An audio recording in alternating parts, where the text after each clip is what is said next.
October 2006, a cold afternoon at Stamford Bridge. It was the first minute of the game and the crowd went silent. Not a goal, assist of any crazy skill. It was a simple pass that rolled into the box.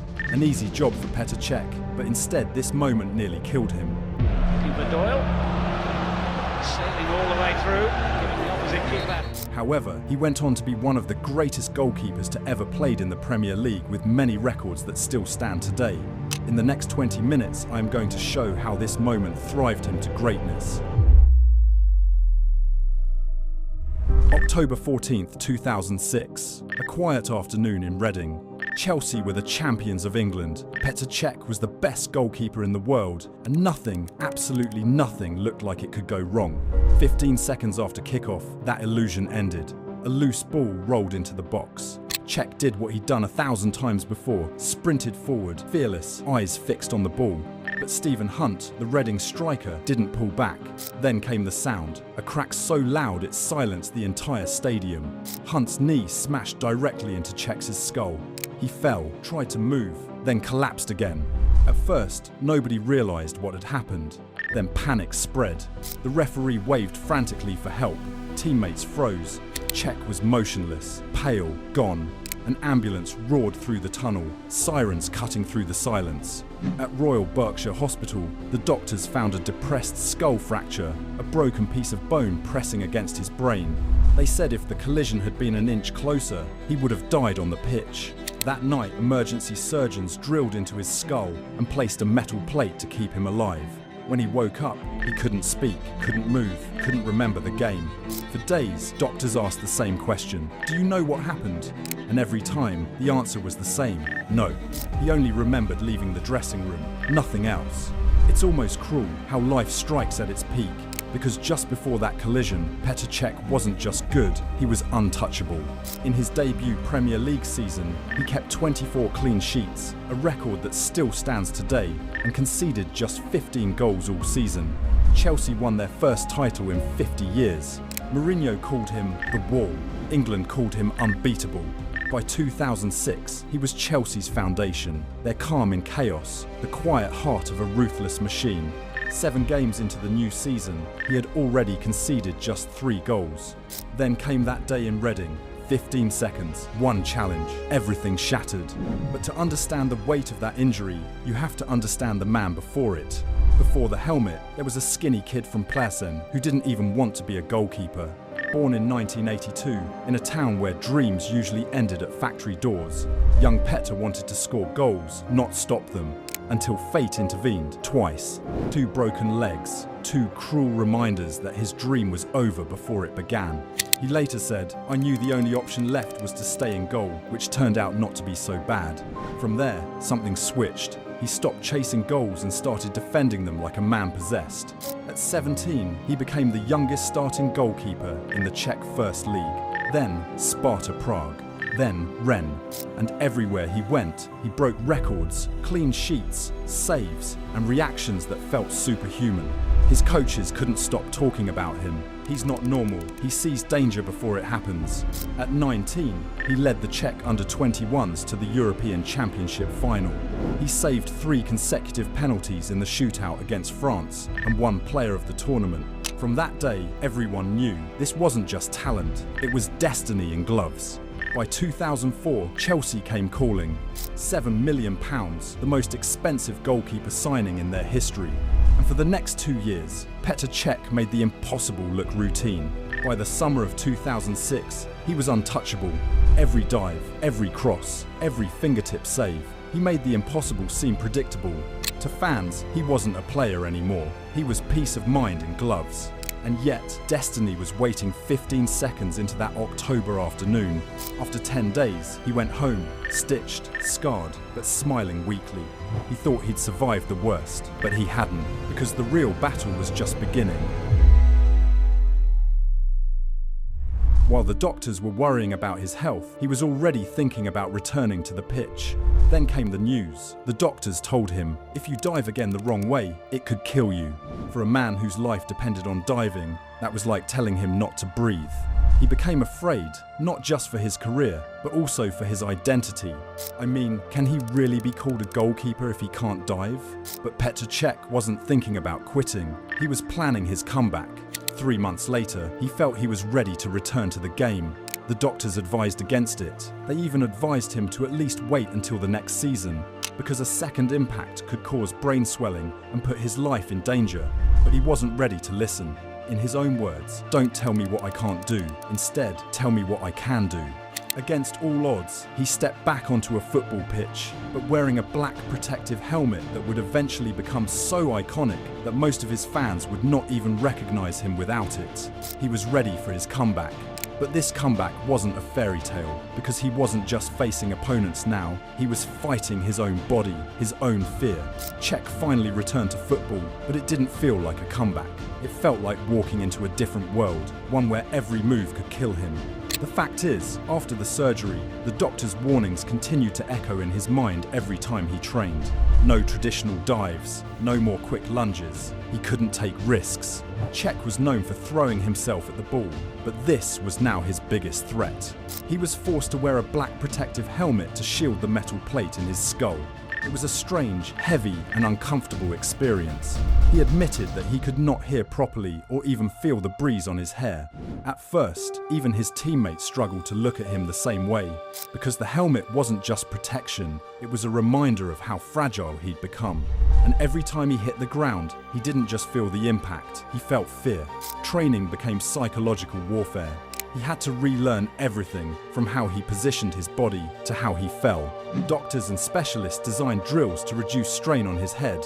He focused on balance, timing, and footwork, rather than relying on reflex dives. He spent hours studying video footage, this time not just of opponents, but of himself before the injury. Soon, he realized something that changed his entire game. If he couldn't react faster than a shot, he had to anticipate it before it came.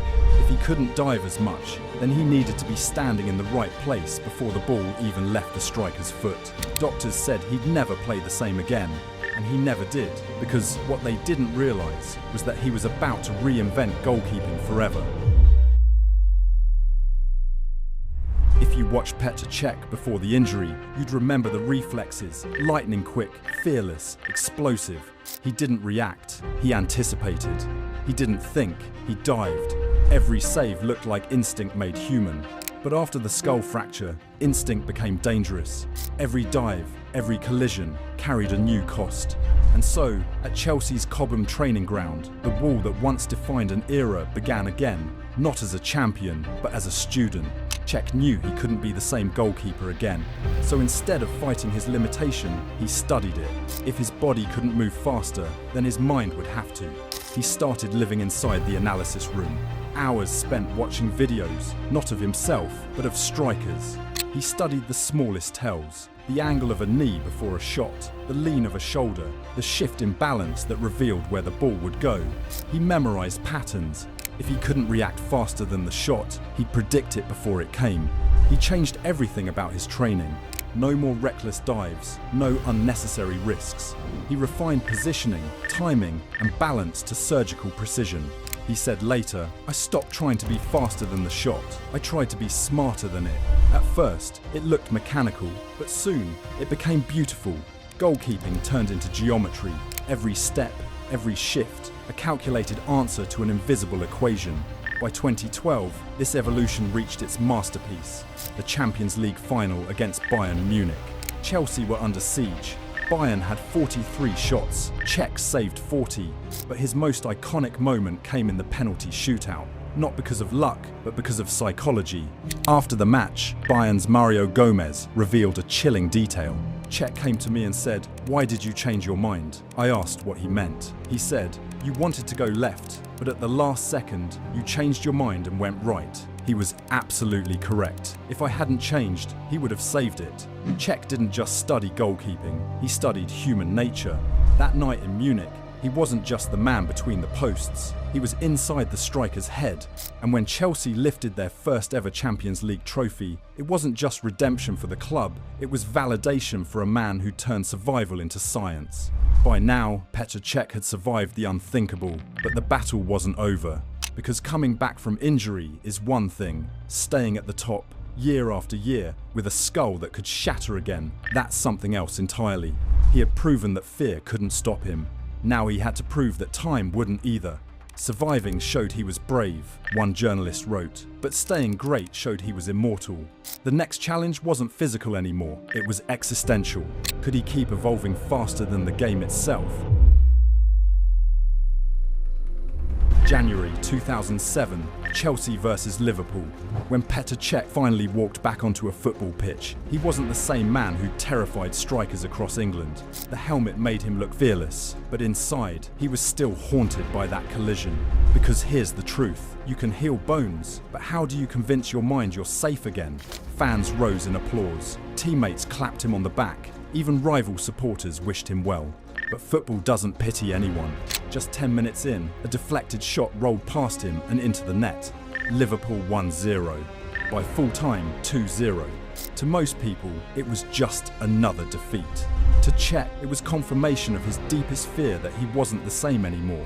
Even Jose Mourinho admitted later, you could see the hesitation, not weakness, fear. And fear doesn't belong in goal. But Cech didn't hide from it. He faced it the only way he knew how, through obsession. After that game, he began to study everything. Every pass, every deflection, every mistake. He played the match in his head before it even began. He stopped relying on instinct and started relying on control. Control of his thoughts, his timing, his angles, his emotions. And slowly, the old Cech began to reappear. Only this time, he was sharper, because he understood fear now and how to live with it. From the second game after his return, something clicked. He went 810 minutes without conceding a goal. That's over 9 matches of perfection. That same month, he won the Premier League Player of the Month, the first goalkeeper in 7 years to do so. By the end of the season, despite missing 3 months, he had 14 clean sheets in just 24 games, the best ratio in the league. Chelsea lost only once in the 24 matches he played after coming back. This wasn't luck, it was discipline. It was the mind of a man who'd seen death and decided he wasn't done yet. The following season, the transformation was complete. He recorded 25 clean sheets across all competitions. Chelsea clawed their way back into the title race, fueled by his quiet dominance. And in the FA Cup final, he wrote the final act of his comeback. In extra time, a penalty was awarded. Cech guessed right, dropped low, and blocked the shot with his foot. Chelsea won. He didn't roar, he didn't celebrate wildly. He just stood up, calm, unshaken, as if he already knew the outcome. He had learned to weaponize silence. While others played the game with passion, he played it with psychology. He had turned fear into foresight. But success breeds its own prison. Because once you overcome the impossible, people expect you to do it again. Cech had proved he could come back from near death. Now, he had to prove he could stay at the top. What if this is the one? Yet he never flinched. He simply adjusted his gloves, pulled the strap on his helmet tight, and stood tall, like a man who had made peace with the fear inside him. He had survived the trauma. Now came the harder part, outlasting time itself. By the time Petr Cech returned to full strength, his battle was no longer about survival. It was about staying perfect in a world waiting for him to fail. Fear had once been his enemy. Now, the expectation was. Every save was expected. Every goal conceded was magnified. And yet, he thrived in that impossible standard. Not by being louder, but by being relentless. From 2004 to 2015, Cech built a wall that defied time. He kept 228 clean sheets for Chelsea, 162 in the Premier League alone. No goalkeeper in history had ever done that for one club. When he eventually moved to Arsenal, people said he was finished. He answered with 54 more clean sheets, 40 of them in the league, bringing his total to 202 Premier League clean sheets. A record that still stands, untouched. Between 2004 and 2006, Chelsea conceded only 37 goals across 2 full seasons. That's not a defence, that's a mathematical impossibility. In 2004-05 alone, Cech recorded 24 clean sheets and conceded just 15 goals in 38 games. At one point, he went 1,025 minutes without conceding. Commentators joked the only way to score past Cech is in training, but behind the humour was truth. Football had never seen anything like him. That 2-year run remains the greatest defensive period the Premier League has ever known. May 19, 2012, the Allianz Arena, Munich, the Champions League final, Chelsea versus Bayern Munich. Bayern were at home, the favourites. Chelsea were battered, exhausted, missing key players, but Cech stood between them and humiliation. For 80 minutes, Bayern threw everything they had. Cech saved everything he could, until the 83rd minute Thomas Müller finally broke through. 1-0, Bayern ahead. Chelsea were seconds from heartbreak. Then, in the 88th minute, Drogba rose for a corner. Goal. 1-1. Extra time. But fate wasn't done. Drogba, the hero, fouled Franck Ribéry in the box. Penalty to Bayern. Arjen Robben stepped up, and Cech, the man who'd once been told diving could kill him, dived again. He saved it. The game went to penalties, and what happened next became football folklore. He guessed right on every Bayern penalty. Saved Olic, saved Schweinsteiger, and when Drogba scored the final kick, Cech dropped to his knees, helmet glistening under the Munich lights. The man who wasn't supposed to play football again had just conquered Europe. After the match, Drogba said, "When I stepped up for the penalty, I didn't do it for myself. I did it for Cech, because without him, we wouldn't be here tonight." It was Chelsea's trophy, but it was Cech's miracle. In the years that followed, Cech kept adding medals. 4 Premier Leagues, 5 FA Cups, 3 League Cups, 4 Community Shields, a Europa League, and that one, shining Champions League. He was named the world's best goalkeeper, the UEFA Goalkeeper of the Year multiple times, and Czech Footballer of the Year 7 times. He became the most capped player in his nation's history, with 124 appearances. He had won everything, but even walls crumble with time. And as the years passed, the same calm that once steadied his defenders began to steady his decision to walk away. When he finally hung up his gloves, he didn't fade, he evolved. Because the man who once redefined goalkeeping was about to redefine football itself. When Cech fell in 2006, football woke up. Before Cech's injury, goalkeepers were treated like warriors made of steel, brave and immune to harm. That one collision forced the sport to take a hard look at itself. Because if a single knee could end the life of the best goalkeeper in the world, how safe was anyone else? Cech's injury sparked a revolution. Mourinho went on a rampage, speaking out about the limited safety protocols and the lengthy time it takes for ambulances to reach stadiums. It was such a media storm that Arsene Wenger also supported him, speaking against the FA. Within months, FIFA and Premier League medical boards reviewed the rulebooks, increasing the number of paramedics needed per game and the number of ambulances to be on standby. They also mandated CPR training for all physios across the country. His injury didn't just almost take his life, it changed football rules forever. Most players would have retired after what he went through, but he didn't. He returned 3 months after surgery with a metal plate in his skull and a helmet protecting his head, and he never took the helmet off again. For the next 14 years, it became a part of his identity, a reminder of what he'd survived and what he refused to surrender. But the best part is that he didn't just recover, he evolved. He turned physical limitation into tactical brilliance and made mental strength his superpower. And in doing so, he gave every injured athlete on earth a reason to believe that broken doesn't mean finished. When he finally hung up his gloves, Cech didn't step away from football, he took one step above. He became technical and performance advisor at Chelsea, guiding the very generation that grew up idolising him. Young goalkeepers would visit Cobham and say, "If Cech says it, I'll do it." He wasn't just coaching reflexes anymore, he was teaching philosophy, how to think, how to endure, how to win without losing yourself.